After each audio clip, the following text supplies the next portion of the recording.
part in the USA Baseball coaching clinics. I got to put on a clinic last week for USA Baseball, and it was really cool. It was the first time I've done it, and Andrew's allowed me to be part of this, and I'm just getting started with it now and getting to know Andrew. But to stand up in the room, we had 20 coaches at the clinic, and just to wear a shirt that said USA and represent, the greatest country in the world, it was exciting to me.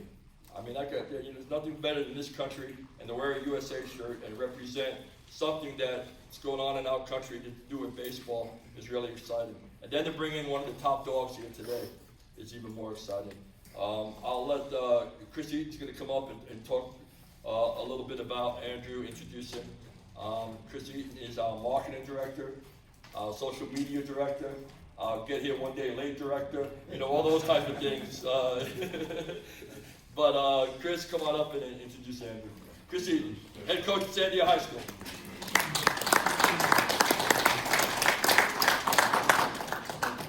Thank you guys all for being here. I got in touch with Andrew. He was working at the American Baseball Coaches Association, youth division liaison there for 2 years, 12 years of coaching at the collegiate level, and then now he is the director of coaching development for USA Baseball, in charge of their education. He was meeting with RBI specialists and pastor yesterday, so very honored and excited to have Andrew Bartman here, ladies and gentlemen.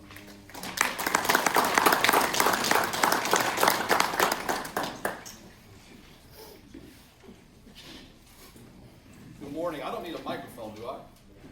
That's good right there? Okay, perfect. Hey, I got a couple things today. I want to talk about all of our USA Baseball offerings, and I want to shift gears like the handout that you got. Talk about my journey as a coach and my family's journey with me being a coach, okay? So to start things off, that website, sportdev.org, that is the sport development side of USA Baseball. USA Baseball has all of our national teams. We got the NTIS, we got all that good stuff. Sport development's the education side, okay? So anything that you can use or you would want from us to implement in your communities, you'll find them on sportdev.org, and I will touch on a few of them. Well, that clicker works from this distance, being covered up. Just launched in June of this year is a coaching certification program. There are 3 levels to it as of right now, A, B, and C. It is 100% free of cost, okay? So that is made up of online training videos. We got videos hosted by Joe Madden, by Butch Chafin, by all these different people from professional baseball, college baseball, high school baseball. Everyone's involved. Coaching certification can be found at sportdev.org, okay? There's a certification pathway. You don't have to be getting certified to take one course. We want you to. We want to create a higher standard of coaches education in this country. How many of you are high school coaches here? You guys are the guys that I need on my side for certification for education. You know why? Because I don't know who these youth coaches are in your school districts, all right? And if you don't know, I'm sorry. I don't know about the Portales Parks and Rec Department, right? I don't know who that is. You might know who that is. I don't. So you're hearing about it today. I want 70 people in this room today to go tell 30 more people back in their community. You understand what I'm saying? That's how we create the movement. And I don't feel bad asking you to do it because there's no cost barrier, right? Part of coaching certification is the Pure Baseball Initiative. Pure Baseball is USA Baseball's zero tolerance stance in response to Senate Bill 534, which has to deal with abuse awareness for minor athletes. This is all born out of the Larry Nassar scandal with Michigan State, right? Yeah. Michigan State. We took a stand as the national governing body to create a course compliant to that law, okay? So more importantly, it adds a layer of free liability protection to you all. It's not an insurance policy, but anyone on your staff, anyone associated with your program should take this free 1-hour course hosted by David Ross, new manager of the Chicago Cubs. That's who hosts it. There's some subject matter in there that you're like, whoa. There's also some stuff like, well, I've never done anything to a kid, I don't need this. You absolutely need this. It's 2019, you need to wake up and get yourself that extra layer of liability protection. Once you've taken Pure Baseball, you've already taken one of the 4 courses to be level A certified, so you might as well just take another couple hours and knock it out, all right? Level A includes Pitch Smart, and I know you all just did some new pitching regulations, right? Yes, sir. So we have Pitch Smart, and I would encourage you to drill that down into your youth leagues as well, okay? And it's a very easy to read, easy to comprehend graph, and there's a lot of science behind it, a lot of doctors behind it. Pitch Smart, basic first aid and safety, Pure Baseball, and then a confident baseball coach course. So if you want baseball to be better, you want the kids to be better players by the time they get to you, you need to invest in their coaches and invest in their programs, right? All the ones that feed into your high school. Give them this. It's, again, you're gonna hear me say it's free over and over and over just because it's really good and I can't believe that we give it away. How many of you have taken any more courses? Notice it's the guy sitting in the front too, right? Coaching clinics, this is my baby, this is what I do, okay? I set up a network of community clinics. Our community coaches clinics are free 3-hour coaches clinics that I just organize all around the country. So Sean's hosted one, Ron's hosted one. We've got, I want to say 150 in 2019. The MLB Players Alumni Association does these in conjunction with us as well. And we want to go from 150 next year to 250. We're hosting coaches clinics in the Oakland Coliseum next year. We're hosting coaches clinics, the Chihuahuas in El Paso are going to host one, and that's what that meeting yesterday was, Ron referenced with RBI. Coach Susi at El Paso Community College has hosted one. You can take one to your community. You say, well, our town's only got 10,000 people and one rec league.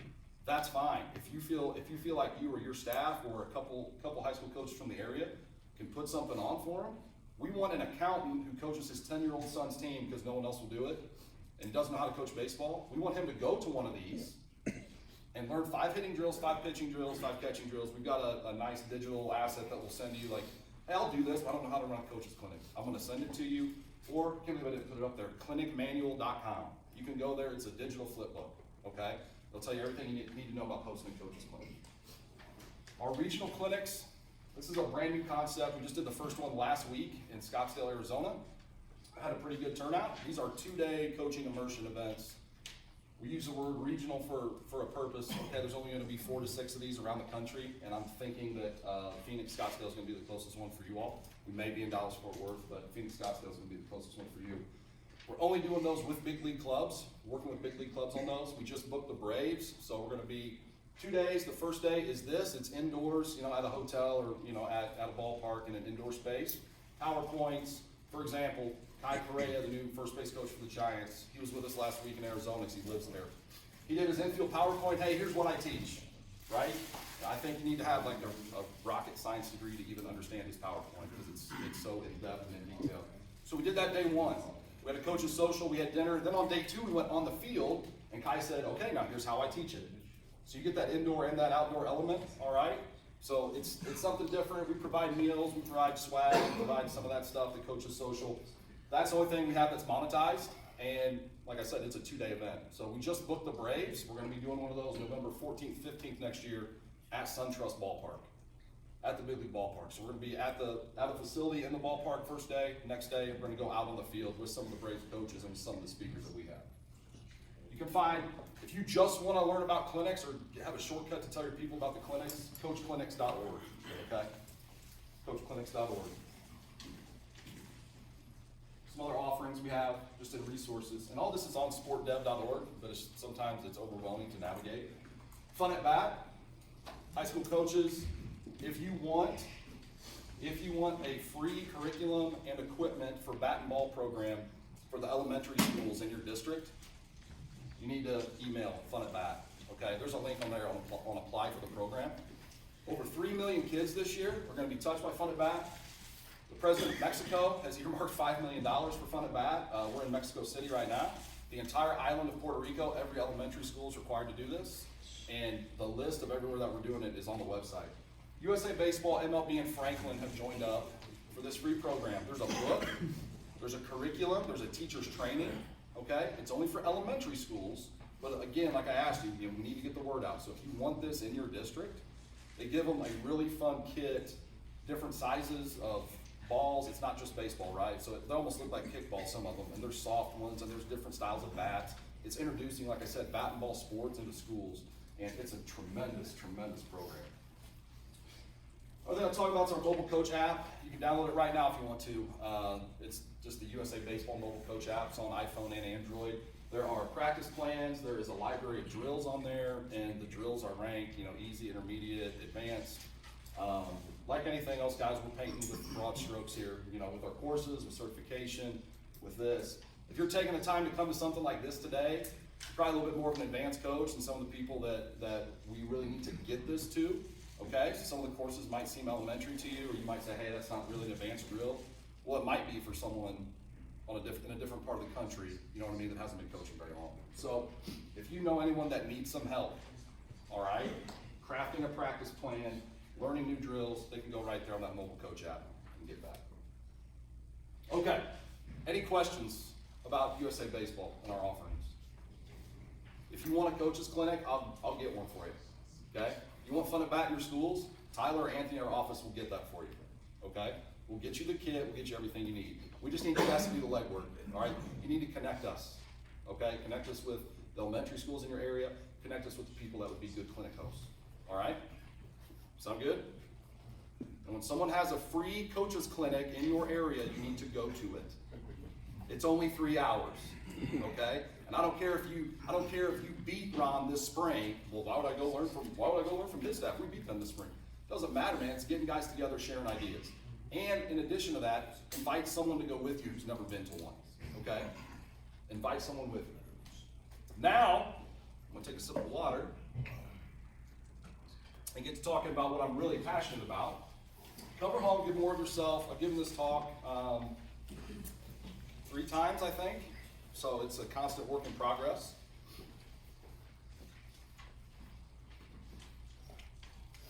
Current situation right now, happy family, right? Had to get my wife and kids on there.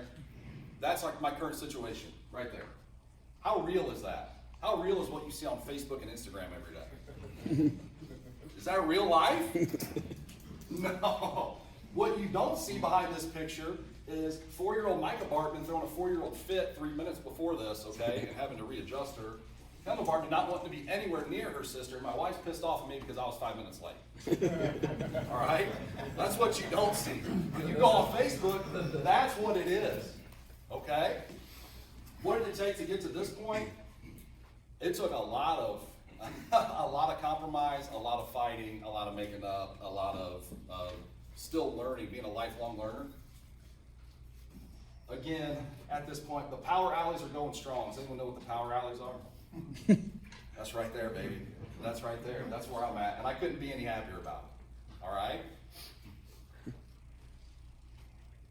Our journey started at Wabash Valley College as a coach. All right? Wabash Valley College is one of the top 10 in the country JUCOs every year down in Southern Illinois. I was a pitching coach, recruiting coordinator there for 3 years. Got hired right out of finishing up playing Division III baseball. I was a catcher, okay? I could catch, I could throw, I could not hit, and I definitely could not run. All right? I had like 1.5 tools. So I got a job basically because I was an alum of the school where the head coach went to school. He knew my coach, and they had a position open. So when I was there, built a network. When you coach at a top junior college, or any junior college for that matter, you have a lot of four-year schools who want to recruit your guys. So I was able to meet those people and interact with them, and they got to see how I worked. Rob Fournier, forever indebted to him, my very first boss. He made me a lot better. I talked to him every single day. If you would have told me 10 years ago when I worked for him that I would talk to him every single day, after I'm done working for him, I would have told you were absolutely freaking crazy. Like, there's no way. No way in hell would I be doing that. But 80-hour weeks, all the extra stuff that coaches do, and my wife and I got married during this point. We went there engaged, we got married, and we lived in the Valley Garden Apartments. And the Valley Garden Apartments, we called them motel because all the doors faced out, all right? 1-story, cinder block building, all the doors face out. We lived in a space that literally, if I would just draw a line from here, like that was it. It wasn't even a studio apartment. No bathtub because the shower's just kind of wedged in the corner over there. Wide open floor plan. It was crazy. Absolutely crazy. I don't know why my wife stayed married to me. She almost didn't. Sorry, engaged, married. On December 18th, I got an anniversary coming up this week. We fought a lot because I didn't prioritize her. Okay? And I know that probably hits home for quite a few of you. I was so wrapped up in my coaching journey and what I wanted to achieve professionally that I forgot that I had someone at home who was on the journey with me, taking players to the grocery store. We took players from Puerto Rico home with us for Thanksgiving, okay? Did all that stuff, but then I didn't take the time to prioritize her. Served for 3 years. We had a lot of success. was very fortunate that at Wabash Valley College, was very fortunate that I got to work with some great players. Two guys ended up making the big leagues, that I was their pitching coach, and they didn't make it because I was their pitching coach. They were already really good. I just tried not to screw them up, okay? So, got to do a lot of stuff, got called about a couple of Division I jobs, wasn't the right fit, wasn't the right money, whatever. Ended up going back to Lincoln College, where I'm from, to my hometown, to coach for my head coach that I played for, okay? So, junior college, I played for Tony Thomas, and then I went back to be his pitching coach. They allowed me to get my master's paid for. They gave my wife a job as a dorm director. I had a job as a dorm director. She was able to finish her degree as well. Had to balance another duty with the dorm stuff, and it was kind of wild because she was the dorm director of a female dorm, and I was the dorm director of a male dorm. Okay, so my basically turned into an office, you know, like a pseudo office, and we stayed over there. But balancing another duty was interesting because it was, for me, just baseball, and now it was office hours, now it was interacting with general students, not just athletes, doing some stuff like that. And I didn't know what I was learning when I was with the head coach that I played for. Tony Thomas is one of the best men I've ever been around. I like to recruit, he didn't, so I recruited, I got all the players. Tony's the one that molded them and that really showed them what it meant to be a Lincoln College Lynx. And I didn't really understand that while I was there until I came back. My wife and I were working together. How many of you here have ever worked with your spouse? Is it fun? Sometimes, yeah, I see shakes, I see nods, I see it all. Sometimes it can be. We were having too much fun. We had a great group of friends, but between coaching and being with our friends, we didn't really take that time to pour into each other. I think you see where I'm going with this. Okay, we could have made a lot more of it. We could have had in 2 years where we really focused on each other and poured into our relationship. We didn't do that. I was there for 2 years. It was like clockwork, man. Everything's working out for me. Got a coaching job, got a great network. Then I went there for 2 years, got my master's degree. So like next step in that succession is what? I've been an assistant. Now when it says master's degree required, I can apply for that job, right? Okay. So in a crazy twist, at McMurray College, where I played after Lincoln College, had a head coach position open. So I took that job. It's the natural progression, right? It was only an hour from where we were from for both of us. Chance to be a head coach. It was a total rebuild, and when I say rebuild, picture a dumpster fire that got pushed off a cliff, okay? I inherited four players from a team that went 3-30 the year before, and they had a roster of 10. I got 4 of their returners back, okay? So I get hired in the middle of May, and then it's off and running. We got to recruit. We got some guys, signed like 26 guys in a 2.5-month whirlwind span. One of my favorite, Ron, you're a quote guy, one of my favorite quotes of all time there from Justin Fuller. We took it over, and we were assistants at Wabash Valley together. He was actually back in the area. His wife was from there. So he became one of my assistant coaches. He's now the AD there. I said, well, what the hell are we going to do? What if we're even worse next year? He said, Bart, you can't fall out the basement window. You can't. There's no way. And you can apply that quote to a lot of different areas of life. Okay? He said, don't worry about it. However, as a head coach, I was recruiting a shortstop, a right fielder, a pitcher, a catcher. That's what I was recruiting, okay? I was recruiting players. I did not understand what it meant to recruit people, okay?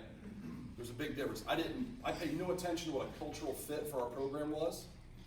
I went to showcases, I went to tournaments, and I was going by the numbers, all right?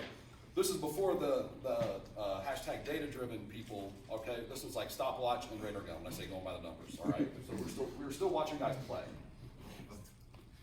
Now, at McMurray College for this 2 years, we bought a house. I turned 30. I was head coach. I got stuff figured out, right? Just boom, boom, boom. So what's next? Have a kid. Let's go. Got pregnant, and then had a miscarriage. Not something you thought you were going to hear today at the coach's clinic, right? So I will tell you this. Having that happen to our life, to our relationship, is what brought us closer. And it's so unfortunate because we look at all the years before that we could have been closer, okay? But we needed something like that to turn us around. It pushed us towards the church. It pushed us toward each other and our relationship a little bit more.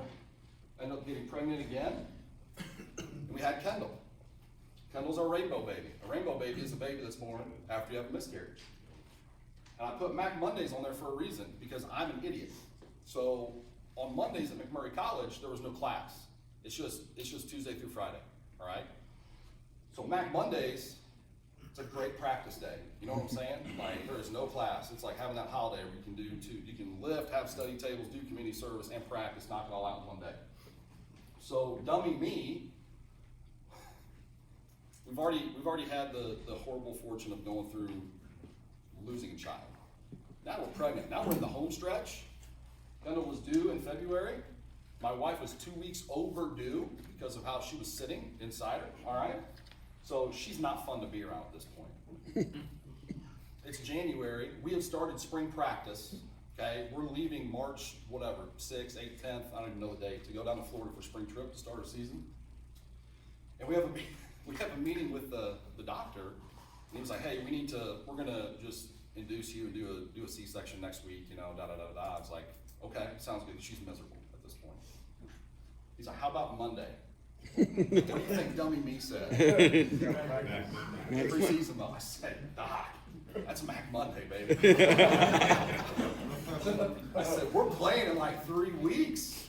I gotta get 2 practices in. And like, if looks could kill, but she rolled with it. She was miserable and she rolled with it. And then you had Kendall, right there.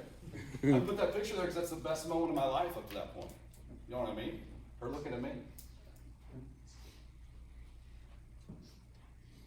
So, we have Kendall. Everything's great. The AD that hired me at my alma mater, which was a D3, no scholarships, bad facilities, he said, hey, I'm taking a job as the AD out at Bethany College in Lindsborg, Kansas. It's an NAI school. We're making a change at baseball coach. I want you to apply. I like working with you. I said, okay. So that was a lot of fun. FaceTiming my parents, their only grandchild, their first grandchild, was an hour away from them. I said, hey, guess what? We're moving to Lindsborg, Kansas. We're moving 8 hours away. So we head out to Bethany College. Over the course of 4 years, I'm head baseball coach, become the associate AD. I inherited really good players, and I inherited a god-awful culture, okay? No culture whatsoever, actually. It was way different than my first head coaching experience because my first head coaching experience was basically a clean slate, right? This, I inherited some guys that could really get after it and had no idea what culture was. So we worked on a lot of things that first fall. Pablo Contreras, I say his name because he doesn't care. I love Pablo to death. He played at Compton Community College. He's from a pretty rough part of Southern California. And he liked to throw his helmet and drop F-bombs when things didn't go his way in the batter's box. So that first fall, it was pop up, F-bomb, throw the bat. I said, Pablo, go home. Well, what do you mean? I said, just go home. You can come back tomorrow. Just go home. That happened about 8 times that first fall. And Pablo got smart. I just got to throw a quick story here towards the end. Pablo got smart. So there was one day late fall in Kansas. The wind was blowing and it was chilly. It was almost time for us to be done. And Pablo's up like towards last in a scrimmage. And he pops up and he looks at me. Like looks at me and I said, no, not this time. You're staying. You're staying home. Right? But I just thought I was doing the natural progression. I'd been a D3 head coach, now I'll be an NAI head coach. I got scholarships to work with, you know, things were good. So we spent 4 years in Lindsborg, which is a great little city. It's called Little Sweden, USA. I called it Mayberry. You know, you can leave your door unlocked there. Kind of 3,000 people in central Kansas. It was awesome. It was a great place to raise a family. With that though, we move out of state, and we now don't have a support system, right? So how many of you in here have kids? Do you have family that's close to you that can take your child if they need to? Yeah? Good for you. No? Then you feel my pain. You understand what that's like, right? Absolutely understand. And my wife changed careers again. And I'm sure some of you have been through this as well. You take the different coaching job, you move to the better district, whatever. Sometimes that has to happen. You guys that coach college baseball definitely understand what I'm saying. So we're battling that. And it was tough. The first year, so we have a 6-month-old, we're in a different state, we have no support system. Do you think I was checking in on my wife to see what she needed, or was I focused on turning that program around? Absolutely. Dummy, again, me. There's my Kendall, sorry, it's one of my favorite pictures. We're in Oklahoma somewhere, Bacone College, I think. But this picture, I choose it for a reason. It kind of sums up the relationship that sometimes you have in the spring with your kid. Like, that's the time you get with your kid. Yeah. You know what I mean? It's true, sometimes in the spring.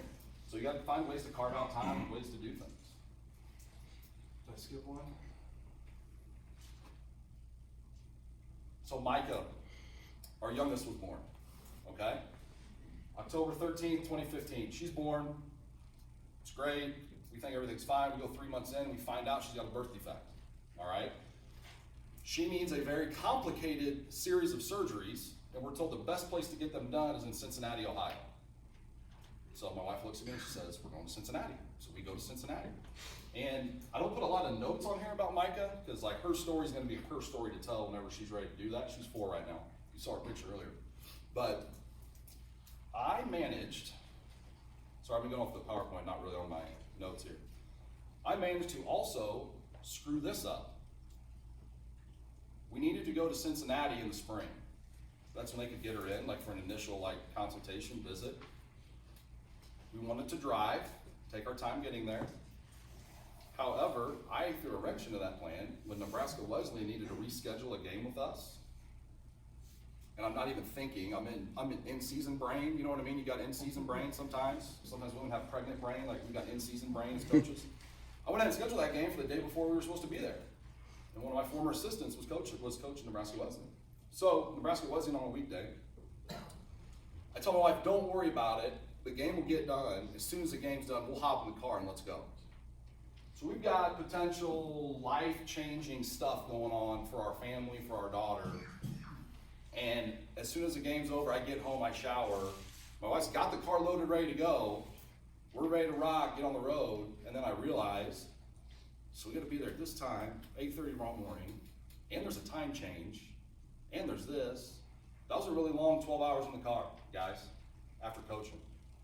And it's all because I wouldn't just step away and say, hey, I'm not coaching this one game. One game, one midweek game. Do you think it would make a difference if I was there or not? I'm sorry, I know a lot of guys in this room think that they're really important to their program. You can miss one game. Don't you think? You can if it's for something like that. And I'm sorry if you're not the religious type.